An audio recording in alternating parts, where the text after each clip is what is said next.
इस चैनल के माध्यम से मैं जो आप लोगों के सामने लाया करता हूँ उसमें वो स्वतंत्रता सेनानी, वो क्रांतिवीर, वीरांगनाएं, नायक नायिकाएं जो भारत माँ को स्वतंत्र कराने के लिए उस यज्ञ में आहूत हो गए, फांसी के तख्तों पर झूल गए, घोर काला पानी जैसी नारकीय सजाएं भुगतते हुए वहीं दम तोड़ गए। जेलों के अंदर लंबी कठोर यातनाएं सहन करते करते शायद कुछ बाहर आए, कुछ नहीं आ सके। ऐसे सब क्रांतिवीरों को, वीरांगनाओं को देश के इतिहास में कहीं भी नहीं दिखाया गया। इस चैनल के माध्यम से, राष्ट्रगाथा चैनल के माध्यम से मेरी 562 के आसपास आपके पास पहुंची होंगी, वीडियोस पहुंची होंगी। उनमें से 100 के 100 से अबव, 100 से ऊपर क्रांति कार्यों में महिला क्रांतिकारी कमाल की शौर्य और वीरता के नए पृष्ठ लिखने वाली, और 100 से ऊपर कोई वो होंगे देशभक्ति के गीत। बाकी उनको छोड़ दिया जाए तो 460 के आसपास, 450 के आसपास, और इन 450 में 99% वो लोग मैं आपके सामने लाया हूं जिन्होंने भारत माँ की स्वतंत्रता की बेड़ियां काटने के लिए अपना सर खुद कट गए, सर्वस्व निछावर कर दिया। आजीवन वो जीवन छोटा था।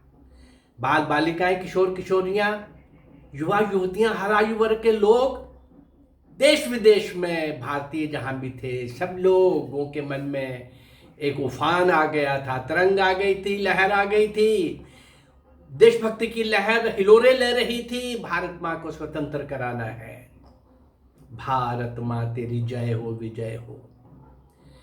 भारत माँ तेरी जय हो, विजय हो। ऐसे गीत गुनगुनाते हुए 24 घंटे मृत्यु को अपनी हथेली पर रख के चला करते थे। ऐसे जिन लोगों के कारण हमको स्वतंत्रता मिली, उनको इतिहास में कहीं स्थान नहीं। और जो 2-4 दिन, कोई 2-4 घंटे सत्याग्रह करके चले गए, जेल में रह के आए। नेहरू और गांधी भी कब जेल में जाएंगे और कब आएंगे ये तय रहता था। चलिए, इस पृष्ठ को मैं आज अभी नहीं खोलने वाला। अभी हम चलते हैं जो 4 पार्ट में श्री राम प्रसाद बिस्मिल के आपके सामने ला चुका हूं। आज 5वां पार्ट दे रहा हूं, कमाल के क्रांतिकारी। कल के एपिसोड में आपने देखा होगा कि वो काकोरी स्टेशन पर सरकारी खजाना लूटने के लिए जिन 10 लोगों को सम्मिलित किया गया, उन सबके नाम, 7 कहाँ से चढ़े, 3 कहाँ से चढ़े। काकोरी में द्वितीय श्रेणी के 3 टिकट लेने के लिए शचिंदर बख्शी जब टिकट घर के अंदर गए लेने, तो वो क्या क्या हुआ अभी सारा मैं आपके सामने वर्णन कर चुका हूं। आज थोड़ा आगे चलते हैं। आपको याद होगा जब ट्रेन काकोरी का स्टेशन पर रुकी तो उसके पहले जो नाटक किया, चेन भी खींचनी थी, उसका भी कोई बहाना चाहिए था। ये सब मैं कल बता चुका हूं। चलिए, ट्रेन पहुंच चुकी है और घोषणा हो चुकी है, नीचे उतरकर खिड़कियां बंद कर लो। किसी ने भी खिड़की खोली होगी तो हम गोली से उसको उड़ा देंगे। हम बस, आप किसी को नुकसान नहीं करेंगे, किसी को मारेंगे नहीं, सरकारी खजाना लूट कर हम चले जाएंगे, पर खिड़की किसी की नहीं खुलनी चाहिए। यात्रियों ने तत्परता से अपनी खिड़कियां बंद कर ली। गाड़ी के ड्राइवर को भी आदेश मिला, नीचे उतरो, औंधे मुंह लेट जाओ। उससे पहले गार्ड को भी, पिछले कल मैंने बताया था कि गार्ड के पास जाकर के उसको कैसे, वहां से संदूक तो वही था ना, वो ट्रंक तो वही था ना, तो वहां पहुंचना था। तो गार्ड को नीचे उतरो, औंधे मुंह घास में लेट जाओ। गार्ड भी अंग्रेज और ड्राइवर भी अंग्रेज। हाँ, ये सब दोनों लेटे पड़े हैं, खिड़कियां बंद हैं। अब एक अशफाकुल्ला खान है, बिस्मिल और अशफाकुल्ला खान दोनों ही खजाने वाला संदूक धकेल कर नीचे गिराया इन दोनों ने, और छैनी हथौड़े से उसकी खुलवाई, पिटाई शुरू हो गई। यतन में सफलता ना देखकर अशफाकुल्ला खान सब सामान साथ लाए थे, कुल्हाड़ा लेकर संदूक पर पिल पड़े। उन्होंने पूरी ताकत से संदूक पर प्रहार किए और उसका मुंह संदूक तो नहीं टूटा भाई, जहां पर खजाना रखना था तो बहुत मजबूत चीज होगी, लेकिन संदूक का मुंह कुछ खुला हो गया, इतना खुला हो गया कि हाथ उसके अंदर जा सकता था। अशफाकुल्ला खान ने हाथ अंदर डाल करके वो जो थैले थे पैसे वाले, वो सारे थैले एक पोटली में बांध लिए और जिस समय ये संदूक तोड़ा जा रहा था उस समय दोनों ओर से नियुक्त जो रक्षक थे क्रांतिकारी, हर 5 मिनट के बाद, हर 5 मिनट के अंतराल पर 5 फायर कर देते थे। यात्रियों को ऐसा लगे कि कम से कम 150 डाकू तो है ही हैं जो गाड़ी को घेर कर खड़े हैं, हमको बाहर नहीं देखना। निरंतर गोली वर्षा होती रही हर 5 मिनट के बाद, ये सब चला हुआ है। गाड़ी लूटने की प्रक्रिया चल रही थी। इतने में लखनऊ से आने वाली किसी ट्रेन की आहट और लाइट रोशनी दिखाई दी। सभी क्रांतिकारी अपने अपने स्थान पर दुबक गए। पास की लाइन से देहरा एक्सप्रेस उस समय जब वो निकल रही थी पास से, तो एक गोरखा पुलिस वाला, उसने देखा कि अब समय है, पास से ट्रेन निकल रही है, अब मैं निकलता हूं बाहर। उसके पास बंदूक भी थी, पुलिस का था, गोरखा था, बंदूक वाला था। जैसे नीचे उतरा, क्रांतिकारियों की नजर थी, फायर 1 2 3 खलास, वो पुलिस वाला भी खत्म। एक अन्य ट्रेन निकल गई, पर एक अन्य यात्री के पास ना पिस्तौल थी, वो भी ट्रेन के खिड़की से हाथ बाहर निकाल करके उतरा ही हाथ, ये बताने की कोशिश कर रहा था कि अरे डाकुओ मेरी तरफ मत आना, मेरे पास पिस्टल है, मुकाबला करूंगा, 2 को मारूंगा, ऐसा कुछ सोच करके उसने ऐसा किया होगा। लेकिन एक क्रांतिकारी ने वो हाथ जो निकला हुआ था उस हाथ पर फायर किया, पिस्तौल नीचे गिरी और जल्दी से उसने हाथ जख्मी हो गया होगा, अंदर बैठा रहा। ये सब चल रहा है। पिस्तौल कब्जे में कर लिया गया। लगभग 20-25 मिनटों में ही अपना काम पूरा कर लिया गया। अब स्टेशन पर उतना ही रुकना था, नेक्स्ट स्टेशन बड़ी जल्दी लखनऊ आने वाला था, वहां तो ये सब हो नहीं सकता था। ये सब काम करके और वो सब चले गए। उनके चले जाने के बहुत देर के बाद यात्रियों ने नीचे उठ करके गार्ड को उठाया, भाई भले आदमी वो जा चुके हैं, अब उठ जाओ। और उसने उठ करके, उसको विश्वास नहीं हो रहा था, पर यात्रियों के चेहरे देख करके उसको लगा कि हाँ खतरा टल गया है। निर्णय हुआ कि अब गाड़ी चलाई जाए, वो जा चुके हैं। लेकिन गाड़ी चले तो कैसे चले?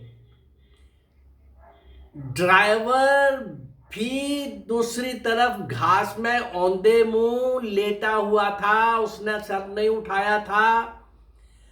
उसको उठाने के लिए ढूंढ ढांड कर सब लोगों ने ढूंढा, उठाया और उसको सीट पर बिठाया।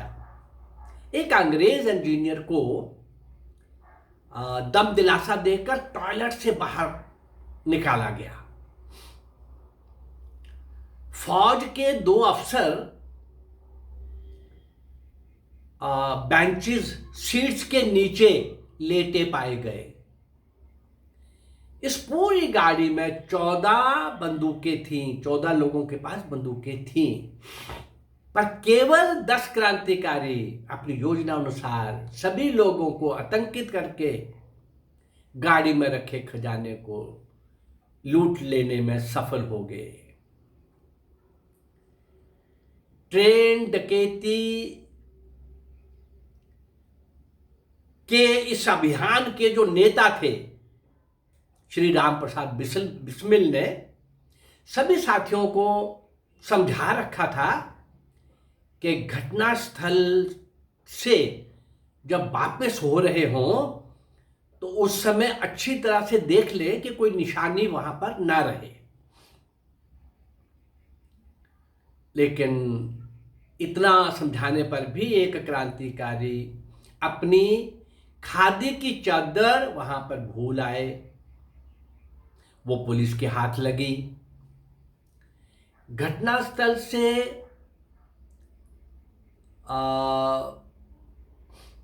दूर, काफी दूर, जब ये सारा इन्होंने देखा कि अब हम दूर आ गए हैं, तो उन थैलियों को खोला गया और उन थैलियों से पैसे निकाल लिए गए। उन थैलियों से पैसे निकाले, वो कुल मिलाकर के कितने थे? 8,600 रुपये उन थैलियों में थे। थैलियां नाले में फेंक दी गई। पहले तो सबसे पहले क्या काम किया, ये जो पुराने नोट, अलग अलग तरह के नोट थे, अलग अलग नंबर के थे, नंबर नोट होते थे, वो इनको पता था। जाते ही पहले उनको नोट चेंज किए गए। ऐसी व्यवस्था कुछ हो गई, नोट सब चेंज कर लिए गए। हाँ, अब घटनास्थल के काफी दूर जाकर के इन्होंने सारा किया था, लेकिन 2 नोट पुराने शाहजहांपुर में मिले। सरकार ने उनके नंबर सबके घोषित कर रखे थे। अब सरकार के पास, पुलिस के पास 2 प्रूफ हो गए, एक खादी की चादर और एक ये शाहजहांपुर में, शाहजहांपुर के बिस्मिल रहने वाले थे, राम प्रसाद बिस्मिल। अब सरकार को ये पता चल गया कि इसमें शाहजहांपुर का मेन हाथ है, और शाहजहांपुर का मेन हाथ है तो राम प्रसाद बिस्मिल पहले भी इस प्रकार की गतिविधियों में कहीं ना कहीं संलग्न रहते थे, पर सरकार के पास कोई बहुत बड़ा सबूत हाथ नहीं लगा था। नोट और चादर के आधार पर, 2 नोट और चादर के आधार पर बिस्मिल पर, राम प्रसाद बिस्मिल पर कड़ी नजर रखी जाने लगी। ककोरी ट्रेन डकैती कांड के सरकारी और गैर सरकारी दोनों क्षेत्रों में सनसनी फैल गई। ये सरकार के लिए बहुत बड़ी चुनौती थी, पहली बार ऐसा हुआ था। पूरी शक्ति लगा दी गई थी, यहां भी और अन्य प्रांतों को भी सचेत कर दिया गया था, सूचित कर दिया गया था। ट्रेन डकैती द्वारा प्राप्त धन से क्रांतिकारियों का वो जो अभाव चल रहा था, कुछ देर के लिए काम चल निकला। कई केंद्रों पर, क्रांतिकारियों के केंद्रों पर कुछ कर्जा भी उनको लेना पड़ा था, उसके लिए पैसा भेज दिया गया। प्रचार के लिए अलग धन रख लिया गया। 8,600, आपको लगता होगा इससे क्या, नहीं भाई, उस समय 8,600 का मतलब कितने करोड़ आज के होंगे।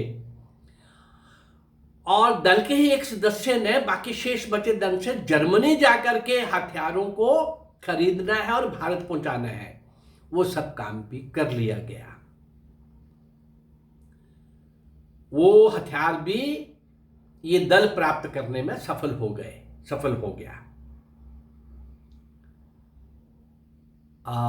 इस प्रकार पुलिस तो बहुत सक्रिय हो गई थी, अत्यंत सक्रिय हो गई थी। अब गिरफ्तारी को लेकर के पुलिस के 2 दल बन गए, 2 विचार हो गए। एक का ये विचार था कि ठोस सबूत होने पर ही क्रांतिकारियों को पकड़ा जाए, और दूसरे दल का ये विचार था, अरे जो भी राजनीतिक बैकग्राउंड का कोई व्यक्ति है, होलसेल में थोक में पकड़ लो सबको, उनसे क्वारीज करते समय कुछ तो बोलेंगे, कुछ तो हमें पता चलेगा। अभी तो आज हमारे पास कुछ नहीं है तो उन्हीं में से कोई ना कोई। तो पुलिस वाला ये जो दूसरे दल की सोच थी, इस पर तो एक्शन शुरू हो गया। पहले तो पुलिस वालों को ये शक था, पुलिस विभाग को, कि रेलवे के कर्मचारियों पर ही उन्हें संदेह था कि वही लोग हो सकते हैं, वो विधि जानते हैं, पैसा थैले में डालने का, संदूक में डालने का, वापस आने का, ये सब सिस्टम से परिचित है, इसलिए वो होंगे। और इतनी सख्ती की गई कि ये क्षतिपूर्ति 8,600 रुपये की उन्हीं कर्मचारियों से उनको बर्खास्त भी कर दिया गया और उन्हीं से वो क्षतिपूर्ति उनकी की गई।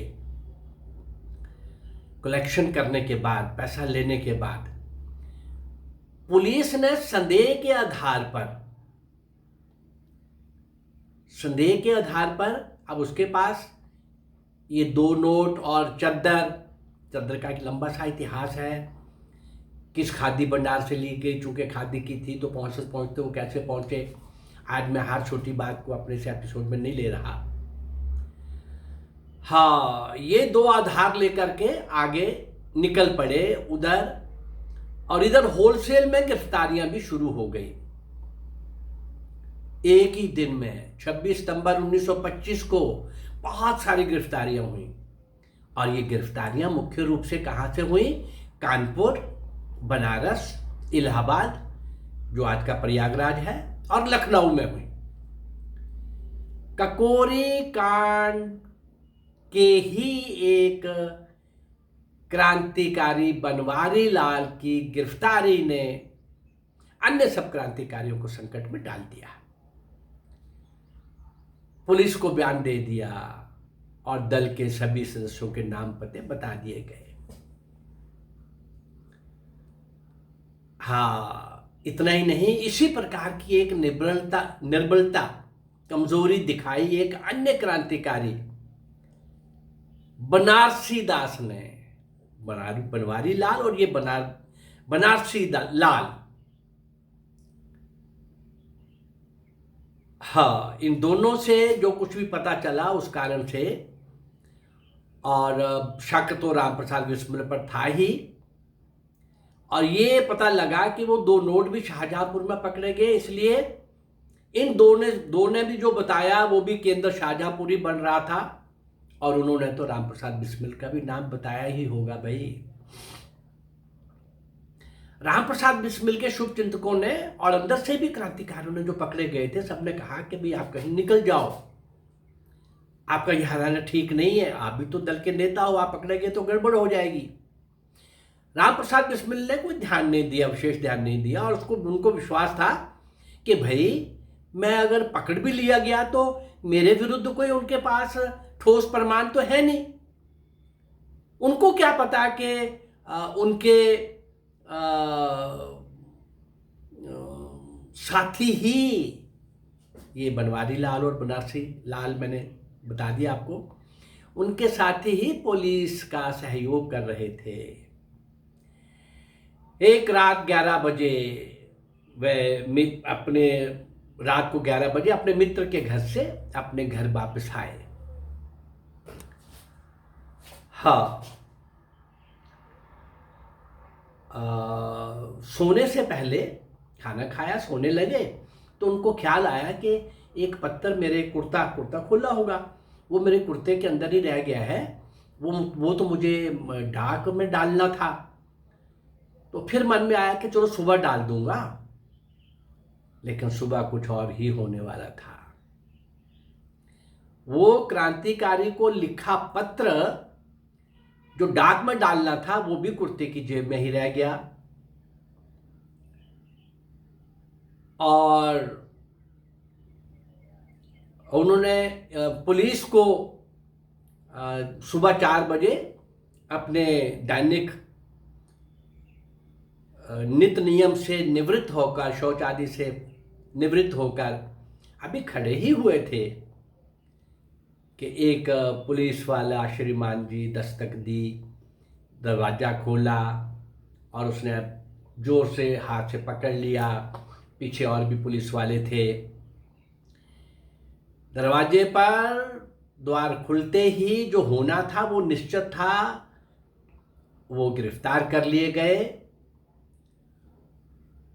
और जब जो कुर्ता पहन करके ले जाने लगे उसको, तो कुर्ते में राम प्रसाद बिस्मिल ने हाथ डाल के ये जानने के लिए कि वो पत्थर तो मेरा इसी में है। वो एक पुलिस वाले ने उसको देख लिया और कहा कि भाई आपके जेब में क्या है? तो इसने कैजुअली लेने का कहा कि भाई देखो एक पत्थर लिखा था, डाक में डालना था डिब्बे में, वो मैं नहीं डाल सका, ये लो आप ही डाल देना भाई। वो डाक के डिब्बे में नहीं डाला गया। वो पत्थर पुलिस वालों ने खोला तो और भी कई नाम पुलिस वालों को पता चले। श्री राम प्रसाद बिस्मिल, जिनके मैं आज 5वां एपिसोड दे रहा हूं, वो जिस प्रकार से कहाँ पहुंचे, कहाँ अभी पहुंचे हैं, क्या हुआ है, गिरफ्तार हो गए हैं, उनके पत्थर ने क्या गुल खिलाए, आगे की यात्रा कैसे होगी, अभी 2-3 एपिसोड कम से कम बनेंगे। और इस महान क्रांति को हम स्मरण कर रहे हैं, श्रद्धांजलि दे रहे हैं। और ऐसे एक नहीं, ऐसे 562 562 वीडियोस आप तक में लाने में सफल हुआ हूँ। और सिंध के राजा दाहिर से लेकर नेताजी सुभाष चंद्र बोस तक इस लंबे 1012 कालखंड में 2025 अज्ञात क्रांतिकारी मैं आपके सामने लाने वाला हूँ। अभी तो 190 वर्ष का समय लिया है, 1757 से 1947 तक, नेताजी सुभाष चंद्र बोस तक। और उसमें भी अभी कुछ देर से, तो मैं 2-3 महीने से 1924 से 42 तक केवल 18 वर्ष का इतिहास ले रहा हूँ। ये 18 वर्ष के इतिहास में फिर से मैं राम प्रसाद बिस्मिल, चंद्रशेखर आजाद और अशफाक उल्लाह खां को विस्तार पूर्वक आपके सामने लाने का प्रयास कर रहा हूँ। इन अज्ञात लोगों को श्रद्धांजलि देने का और आप तक पहुंचाने का मेरा ये प्रयास अगर आपको अच्छा लग रहा है तो इस चैनल को लाइक करिए, सब्सक्राइब करिए और शेयर करिए। नमस्कार, जय भारत, धन्यवाद।